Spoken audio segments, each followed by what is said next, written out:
and we support you, and we're very proud of you. So,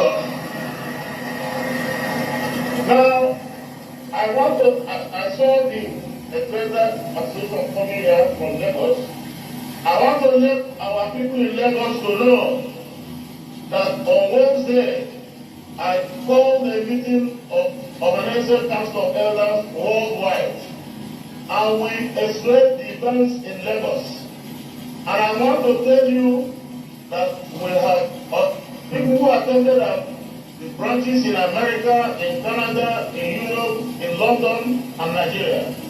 We have resolved, and I want those from Lagos to go home and tell those in Lagos, we have resolved that never again can we allow anybody to take the life of any innocent Igbo person. All of us are going to fight the person. We are going to fight the person. Never again. We are in Nigeria, and we have invested in Nigeria. Our investments are so much. We are not going to take the question of telling us to go. We are not going anywhere. And I want to tell those in Lagos to realize that there is no war between us and Yorubas. Yorubas are just political rascals, and we are going to handle them. The elders have directed Secretary of Igbo, Emuche, to say. Mo kí wa o, ṣé dáadáa la wà, gbogbo ibikíbi tẹ́ bá wà tẹ́ tí ń gbọ́ mi, àbí tẹ́ tí ń wò mí, orúkọ tèmi ò yí padà, Yèyé Dára Kòwé. Tó, bàbá Iwuanyanwu, Mazi Iwuanyanwu, na him dey talk so, Mazi Iwuanyanwu, ní ìlú Igbo lọ́nlọ́n, òun ni ó gbé ẹnu nígbèkúgbè, òun ló gbé ahọ́n nígbèkúgbè, tó ní Yorubas are political rascals, you know? Ìsìrí báwí, àbí? Ọmọ sọ̀tí kó pọ́npọ́ báyìí ẹ̀. Bí ó ṣàwọn àtìláwí, àwọn of lélé. Èyàn àríwá tẹ wù during the election time náà, period. Ẹ̀yà tí mo ẹ̀pọ̀yà fún ọmọ afáànà tí máa lẹ̀ wá lóko. You see your life? Kẹ́dẹ̀ máa wá wo bọ́rọ̀ ìṣe ń lọ, mi ò justify, mi try láti justify àti àwọn MC pé wọ́n ṣe dáadáa during election, ẹ má ṣe mí gbọ́ torí ẹ̀yin èèyàn. Ṣùgbọ́n ohun tí àwọn MC ṣe ní Lagos State ṣé wọ́n ṣe ní East ni? Ṣé àrí fídíò ni? Bí wọ́n ṣe hijack ballot boxes ní Lagos State, ṣé wọ́n hijack ẹ̀ ní East ní nílẹ̀ Igbo ni? Bí àwọn tí ilẹ̀ ní Lagos State bọ́n ṣe tán attack àwọn èèyàn, ṣé wọ́n ò ṣe the same thing nílẹ̀ Igbo ni? Kí ló dé tí wọ́n ò sọ yẹn? Kí ló dé tán gbé yẹn síta tó ṣe jẹ́ pé ti Lagos State nìkan everybody ń gbọ́ là ń gbé kiri? Okay, àwa báyìí, irú èmi báyìí torí mo jẹ́ ọmọ Yorùbá, nǹkan ilẹ̀ Yorùbá mo wà concern kan ni lórí. So gbogbo nǹkan tó bá ń ṣẹlẹ̀ nílẹ̀ Yorùbá a ní láti pariwo ẹ̀ síta. Nígbà táwa bá ń sọ ti ilẹ̀ wa, ẹ̀yin ọmọ Igbo ẹ̀yin náà ẹ sọ ti ilẹ̀ yín. Ìyẹn gan kọ́ ni issue. Ipe Mazi Iwuanyanwu, ẹ̀yin wá gbẹ́nu nígbèkúgbè ń gbé ahọ́n gbé yín lẹ wá ní Yorùbá people, ẹ̀yin ti mọ àwọn Yorùbá people as a political rascal. You know how to deal with us, you will deal with us. Níbo síbo. Ìyẹn náà constitute ní issue. Now, àwọn Afẹ́nifẹ́re, ìgbà tá ṣe fídíò lọ́jọ́ sí, àbí ṣe àsọnù fídíò pé nígbà tí ìyá Gbárébọ̀ tó ń bẹ̀bẹ̀, àwa ti sọ tiwa. Ibi tí ìyá Gbárébọ̀, ibi tẹ́ ti ń bẹ̀bẹ̀, ibẹ̀ gan kọ́ ni kókó. Ẹni kí àwọn Ohanaeze yín tó bá jẹ́ lóòótọ́ ni nǹkan tẹ́ ń ṣe yẹn ó rí. Àwọn àgbààgbà tí yín ló máa lọ bá àwọn àgbààgbà tiwa. Àwọn àgbààgbà tí yín ò lè máa fàgbààgbà tiwa wọlẹ̀. Mọ́ bá ti ẹ̀ ṣe dáadáa láàrin ara wa nìyẹn, àní mi ìfàwọn èèyàn mi báyàn dáṣá. Àní mi ìfàwọn èèyàn mi báyàn ṣeré sẹ́. Àní láàrin ara wa tó bá wù wá ní ká ṣe. Ṣùgbọ́n ìgbà ara àtà máa wá gun àwọn èèyàn mi garagara máa sọ̀rọ̀. No, I know they like her. Ẹ̀yin go like it. ìyẹn kọ́ ni issue gbogbo yẹn o ẹ ti fi àwọn kan ti Yorùbá kan ti sọ pé kíní kan ẹjọ́ torí Ọlọ́run lẹ́yìn ìgbà tí ìyá Gbárébọ̀ of LP 88 LP 74 LP 76 tí ó ṣe fídíò yẹn tí ó ń bẹ̀bẹ̀ tó ń kúnlẹ̀ ìkúnlẹ̀ iṣẹ́ wà.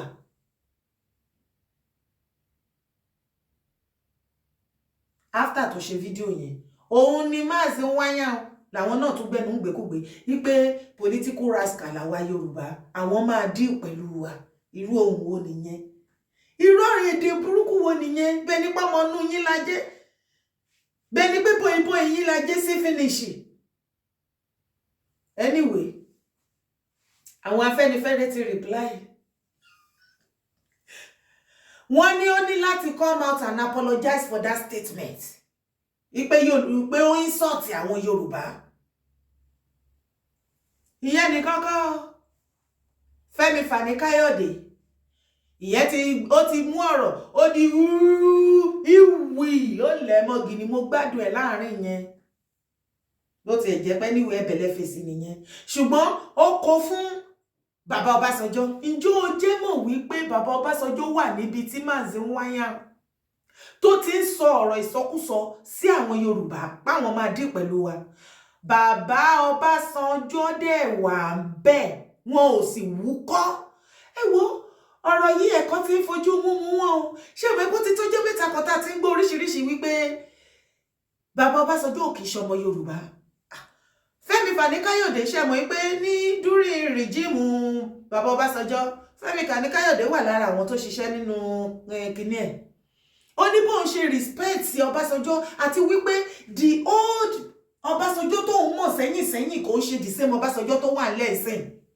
ọmọ Yorùbá ẹ jíkìrì lójú oorun ọ̀rọ̀ tí ń sọra ẹ̀ Fẹ́mi Fani-Káyọ̀dé FFK ó ní Ọbásanjọ́ àná ó yàtọ̀ sí Ọbásanjọ́ òní ó ní Ọbásanjọ́ àná tóun mọ̀ kò sí ibikíbi tó bá wà tó bá gbé ẹnu nígbèkúgbè àbí gbé ahọ́n nígbèkúgbè láti sọ̀rọ̀ tí ó àfàṣà sí ìran Yorùbá ipe kò kí ń gbà immediately á give back to that person ẹ̀ á return ẹ̀ ni pé mi kì í ṣọmọ lọ́lé lọ gbèsè ọ̀rọ̀ ó ní ṣùgbọ́n òun wà highly disappointed lórí bàbá Ọbásanjọ́ torí pé ibi tí Iwuanyanwu tó ti ń sọ pé Yorùbá are known for political rascal báwọn máa dín pẹ̀lú wa àwọn ọmọ bọ́ṣe máa dín pẹ̀lú wa ipe Ọbásanjọ́ wà ń bẹ̀ bàbá Ọbásanjọ́ wà ń bẹ̀ wọn ò sì ṣe bẹ́ẹ̀ ni pọ́n gbọ́rọ̀ yẹn wọn ò sì wúkọ́ wọn ò sì sọ̀rọ̀ sí dọ̀la mẹ́ta. Fẹ́mi Fani-Káyọ̀dé ló bá ti náà bọ̀ ó ní a jẹ́ wípé òtítọ́ ni gbogbo ọ̀rọ̀ tá à ń gbọ́ káàkiri àwọn náà ń gbọ́ pé òun padà ń confirm ẹ̀ pé òótọ́ ni gbogbo àwọn tó ń sọ wípé Ọbásanjọ́ ò kì í ṣe ọmọ Yorùbá yanrantí wípé a fi ìbò ní pé òótọ́ ni because ìfẹ́ tí Ọbásanjọ́ the kind of love tó ń show àti support tó ń show fún àwọn ọmọ East àwọn ọmọ Igbo ó ní agbára kò fẹ́ lè máa jọ wípé ó ń support ọmọ Igbo against ọmọ Yorùbá. Ọ̀rọ̀ rẹ̀ ará àdúgbò ẹ gbà wá ẹ̀yin èèyàn mi ẹ̀yin ọmọ ìran mi èmi náà wá bẹ̀rẹ̀ lọ́wọ́ yín báyìí sí ẹ jọ̀ọ́ ṣé lótìtọ́ àti lódodo bàbá Ọbásanjọ́ ò ṣọmọ Yorùbá lóòótọ́ torí ẹnu ọjọ́ mẹ́ta yìí tá bá ní ká wò ó jọ gàtè kò jọ gàtè ó dúró gàtè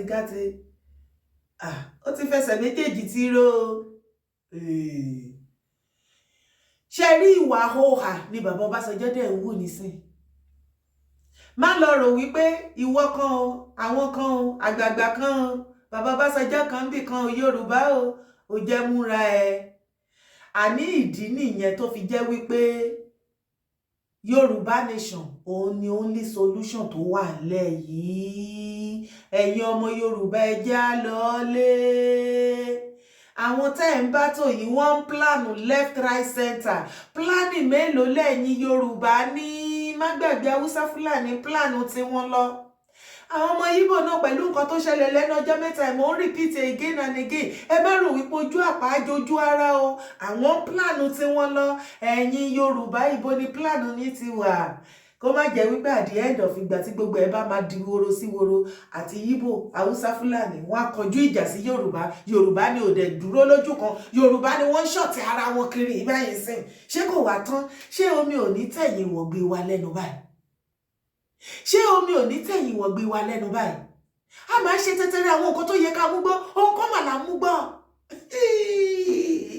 ṣé kò ní padà wá di wípé Haúsá Fúlàní and Igbo against Yorùbá àwọn mélòó la fẹ́ dojúkọ gbogbo àwọn Haúsá Fúlàní àti Igbo gbogbo wọn náà ti ní nǹkan ìjà ẹjọ́ Yorùbá ọ̀tẹ̀láyé bára wa ṣe àní tí a bá survive wàhálà tó máa ṣẹlẹ̀ yìí ṣe mi ìmọ̀ how long tó máa take wàhálà tó máa ṣẹlẹ̀ tó bá ṣẹlẹ̀ tí ẹ̀yin Yorùbá bá survive ìwọ̀nba tó bá kù ẹ lẹ́n wípé ìwọ̀nba lèèyàn ṣe ọ̀tẹ̀ mọ́ ẹ lẹ́n tó bá kù tá bá survive ta ló fi ṣe wá náà eléyìí adé á sọ̀rọ̀ sí Yorùbá kàṣà tọ̀hún adé á sọ̀rọ̀ sí Yorùbá kàṣà kò tẹ̀ wá sí respect kò sí kankan mọ́ ṣé bẹ́ẹ̀ náà ni gbogbo ẹ ti wá dojúrú tán fún ilẹ̀ Yorùbá ni kò ságbẹnusọ ìgbà tó jẹ́ pé gbogbo àwọn olórí náà ti kẹ̀yìn síra wọn tí wọ́n bára wọn ṣe nígbà tí gbogbo olórí ti kẹ̀yìn síra wọn tí wọ́n bára wọn ṣe yéèlẹ ti kẹni o kí ló dé tọ ìyá mi bàbá mi ẹ̀yin náà bá mi drop ọ̀rọ̀ yín ṣe rélé tí mi ṣe lálàyé yẹn kò tí tó ẹ̀yin náà èmi ní láti learn from you torí àjọrò báyìí òun náà pè ní ìjẹ̀rù ẹ̀yin bá mi drop títí yín síbi comment section má sì gbàgbé láti bá mi subscribe sórí YouTube channel tó bá ti bá mi subscribe support brand mi bá mi sọ fún colleagues ẹ bá mi pa àwọn ọmọ mi bá mi sọ fún daddy bá mi sọ fún mommy sọ fún uncle aunty bá mi subscribe sórí YouTube channel yìí má bínú orí ju bó ṣe yẹ lọ drop your comments sí abẹ́ fídíò yìí ẹ ṣé.